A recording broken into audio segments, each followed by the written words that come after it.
ኣልበርት ኣንስታይን ሓደ እዋን ንዝኾነ ሰብ ክተካፍሎም ዘይብልካ ሓሙሽተ ውልቃዊ ምስጢራት ከም ዘለው ተዛሪቡ ነይሩ።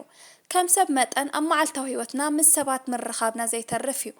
ሓደ ግዜ ድማ ፀገማትና ንዝተሰምዐናን ስምዒትን ብምንጋር ካብቲ ፀይሩና ዘሎ ሓሳብ ክንገላገል ንደሊ ኢና። እንተኾነ ግን ሓቂ ንምዝራብ ነቲ ነገር ድሕሪ ምንጋርና ካብቲ ዝነበርናዮ ንላዕሊ ኣብ ርእስና ፀገም ከም ዘምፀልና ኢና ንግንዘብ። ብሓፂሩ ነቶም ሰባት ክንነግሮም ዘለናን ዘይብልናን ነገራት ፈሊና እንተዘይተጓዒዝና ከቢድ ዋጋ ከም እንኸፍል ክንፈልጥ ይግባእ። ነዚ ጉዳይ ዘመልኪቱ ድማ ኣልበርት ኣንስታይን 5 መሰረታውያን ነገራት ጠቒሱ ኣሎ። ነዞም 5 ነጥብታት እዚኣቶም ብግቡእ ተረዲእኻ ኣብ ግብሪ እንተውዒልካዮም ብሰንኪ ሰባት ዘጥፋእኻዮም ነገራት ዳግማይ ከይተጥፍእ ክሕግዘካ እዩ። ነዚ ቪድዮ ላይክ ብምግባር ጀምር። ነዚ ናይ ቁም ነገር ቻናልና ሓድሽ እንትኾንካ ድማ ከምዚኦም ዝበሉ ጠቃምቲ ቪድዮታት ንክበጽሐካ ሰብስክራይብ ብምግባር ኣባል ስድራ ቤትና ሁን። ንዝኾነ ሰብ ክተካፍሎም ዘይብልካ 5 ውልቃዊ ምስጢራት። ቀዳማይ ምስጢር ዓወትካ። እዚ ማለት ንሰባት ክፉእ ሕሰብ ወይ ናብቲ ንስኻ ዝበፅሕካይ ደረጃ ከይበፅሑ ግበር ማለት ኣይኮነን። ይኹን እምበር ገለገለ ዓወታት ብኸመይ ከም ዝተዓወትካሉ ንዘለኣለም ምስጢር ኮይኑ እንተተዓቂቡ እዩ ዝበልጽ። ንኣብነት ናይ ኮካ ኮላ ቅመም ወይ ድማ ፎርሙላ ክሳብ ሎሚ ምስጢር ተዘይኸውን ነይሩ። እቲ ትካል ኣብ ዝተፈላለየ ቦታ ብውልቀ ሰባት እንተኸፍተ ነይሩ። ግን ምስጢር ብምዃኑ ምክንያት ክሳብ ሕጂ ሓደ ካብቶም ኣዝዮም ኣታዊ ዘለዎም ትካላት ኮይኑ ክቐጽል ክኢሉ ኣሎ። ስለዚ ናይ ዓወትካ ምስጢራት ማለት ነቲ ትሰርሖ ስራሕ ይኹን ነቲ ትፈጥሮ ነገር ንሰባት ኣይተካፍል። ካልኣይ ፀገማትካ። ርግጽ እዩ ፀገምካ ንሰባት ምክፋል ጾርካ ከቕለልካ ይኽእል እዩ። እንተኾነ ግን ድሕሪኡ ኣብቲ ዝነገርካዮ ሰብ ዝህልወካ ምስሊ ከጉድል ወይ ከዓ ክትነዓቕ ትኽእል ኢኻ። ምክንያቱ 70% ዝኾኑ ሰባት ብፀገምካ ባህ እዩ ዝብሎም 10% ጥራዮም ብዛዕባኻ ብዕቱብ ዝሓስቡ እቶም 20% ዝተረፉ ድማ ብዛዕባ እቲ ጉዳይካ ይዝክርዎን እዮም። ስለዚ ንፀገምካ ወትሩ ሞያውያን ዝኾኑ ፍትሓት ድለየሉ ማለት ንኣእምራዊ ፀገም ናይ ስነ ልቦና ምሁር፣ ንውድቀት ንግዲ ናይ ንግዲ ኣማኻሪ፣ ንገበናዊ ጉዳያት ድማ ናይ ሕጊ ምሁር ኣማኽር።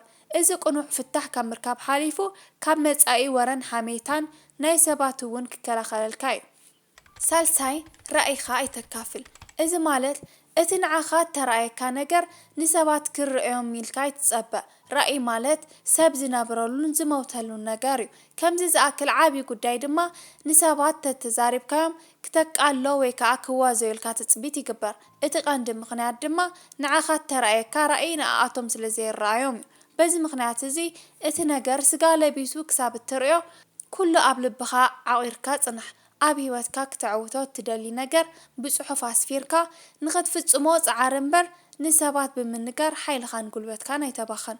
ራብዓይ ኣታዊኻ ኣይትግለጽ። እዚ ኣዝዩ ንጹር እዩ። ኣታዊኻ ትሑት እንተኾይኑ ንንዕቐትን ነቐፌታን ይዘቃልዓካ። ኣታዊኻ ልዑል እንተኾይኑ ድማ ንልቓሕን ንዘይተጸበኻዮ ሓገዝ ሕቶታትን ይዳርገካ። ሰባት እቲ ኣታዊኻ ክሳብ ንዓኻ ምሕጋዝ ዝኸብዶም ደረጃ ክጽበዩኻ እዮም። እቲ እትረኽቦ ኣታዊ ምንጋርካ ኣብ ህይወትካ ዓብይ ጽልዋ እዩ ዘለዎ።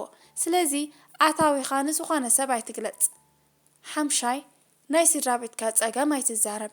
ስድራ ቤት ወትሩ ስድራ ቤት እያ፣ ዓርኪ ድማ ዓርኪ እዩ። ስለዚ ንርእስኻ እትሓስብ እንተኾይንካ ንነብስኻ ቀይሕ መስመር ግበረላ። ምስጢር ስድራ ቤት ናይ ውሽጢ ጉዳይ እዩ። ንስኻ ድማ ኣካል ናይታ ስድራ ቤት ኢኻ። በዚ ምክንያት እዚ ንስድራ ቤትካ ኣብ ሓደጋ ምእንቲ ከይተአቱ ሚስጥሮም ዓቅብ፣ ንዝኾነ ሰብ ድማ ኣይተካፍል። ብዙሕ ነገር እነጥፍእ ዘለና ብዙሕ ስለ ንዛረብ እዩ። ሓይልኻ ክትዕቅብ እንተደሊኻ ስቕ በል። ብዙሓት ኣመሳሰልቲ ኣለዉ። እዞም ሰባት እዚኦም ብዛዕባ መንነቶም፣ ብዛዕባ ዝሰርሕዎ ስራሕን ብዛዕባ ሓሶት ይዛረቡ። እቲ ውፅኢቶም ግን ካሊእ ነገር እዩ ዝዛረብ። ፈፂምካ ክተመሳስሎ ዘይትኽእል እንተሃልዩ እቲ ውፅኢትካ እዩ። ስለዚ ብዛዕባ እትገብሮ ዘለኻ ነገር ወትሩ ክትዛረብ ኣይግደደካን እዩ። ውፅኢትካ ባዕሉ ብዛዕባኻ ክዛረብ እዩ። ብስቕታ ስራሕ ሒደት ተዛሪብካ ብዙሕ ብምስራሕ ብውፅኢትካ ሰንብዶም ሓደ ኣባህላ ኣሎ። ብስቕታ ክትሃንፅ እንከለኻ እንታይ ከም ዘጥቅዖ ይፈልጡን እዮም ይበሃል። ብዙሕ መደብ ሓሳብን ዕላማን ነይሩካ ሎሚ ኣብ ዘይትደልዮ ቦታ ንዘለኻ ሰብ እዛ ቪድዮ እዚኣ ንዓኻ እያ። ካብቲ ዝለመድካዮ ህይወት ወፂኻ ብስቕታ ውሽጥኻ ክደሊ ይግባእ። ሰብ ብሕቡእ ንዝገብሮ ነገር ብጋህዲ ይሽለም።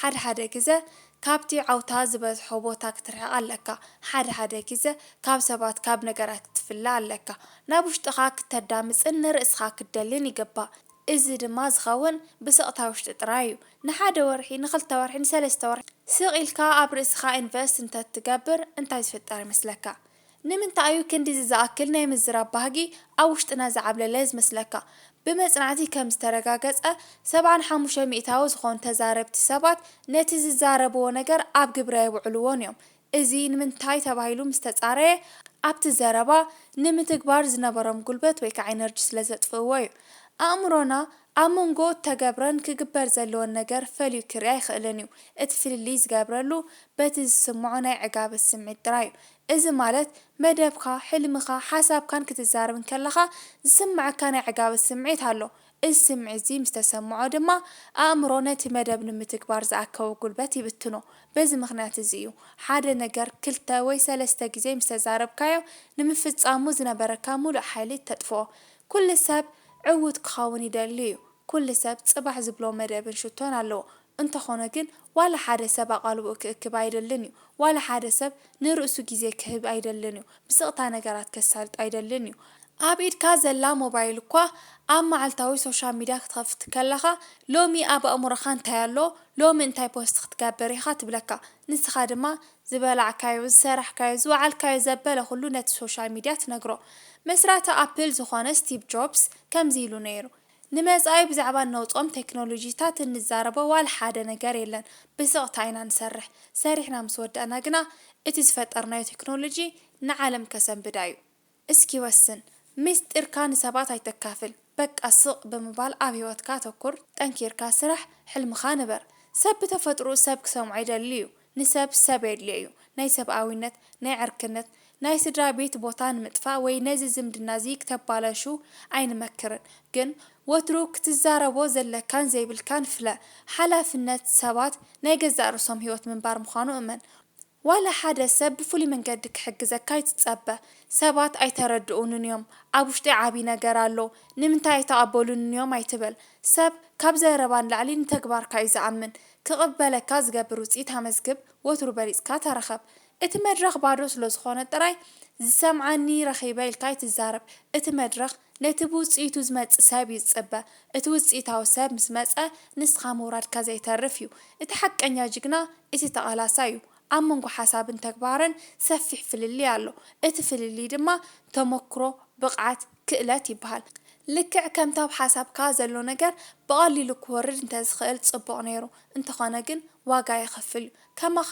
ብዙሕ ሰብ ይሓልም ይሓስብ መደበ ይውፅእ ኣብ ዓለም ሕልሙ ድማ ይነብር ነዚ እናዕለለ ድማ ይነብር እንተኾነ ኣብዛ ምድሪ እዚኣ ሒደት ሰባት ነዚ መዋጽኦ እዚ ሰጊሮም ነቲ ዝሓሰብዎ ነገር ክፈጥርዎ ተራዮም እዮም ነቲ ፍሉይነቶም ድማ በይኖም ብስቕታ ስለ ዝሃንጹ እዩ ወትሩ ሓደ ባህል ኣሎ ኦም ክዓቢ እንከሎ ድምፂ ኣይስምዕን እዩ ክወድቕ እንከሎ ግን ይዕገርግር ብዙሕ ክትዛረብ ከለኻ ተዓቢ ዘይኮነስ ትወድቕ ከም ዘለኻ ተገንዘብ ሎሚ ምናልባት ኣሚንካዮም ትዛረቦም ሰብ ከም ሓቂ ዝሰምዐካ ክህሉ ይኽእል እዩ ስለዚ ተጠንቀቕ ዝነብሕ ከልቢ ኣይነክስን እዩ ነቲ ዝረኣኻዮ ነገር ክትሕዞ እንተደሊኻ ብስቕታ ተጓዓዝ ሓደ ግዜ ንምንታይ ዝዛረብ ዘለኹ ኢልካ ንርእስኻ ሕተታ ምናልባት እቲ ምኽንያት ሰባት ከም ሰብ ክቆጽሩናን ዋጋ ከም ዘለና ክነምስልን ክኸውን ይኽእል ይኹን እምበር ብዘረባት ታንጾ ፍቕርን ክብረትን ንሒደት ግዜ ጥራይ ዝጸንሕ ክሳብ መዓሲኻ ፍሬኻን ውፅኢትካን ብዘረባት ትሽፍኖ ከምታ መጀመርታ ዝበልናዮ ውፅኢትካ ክትሓቢ ኣይትኽእልን ኢኻ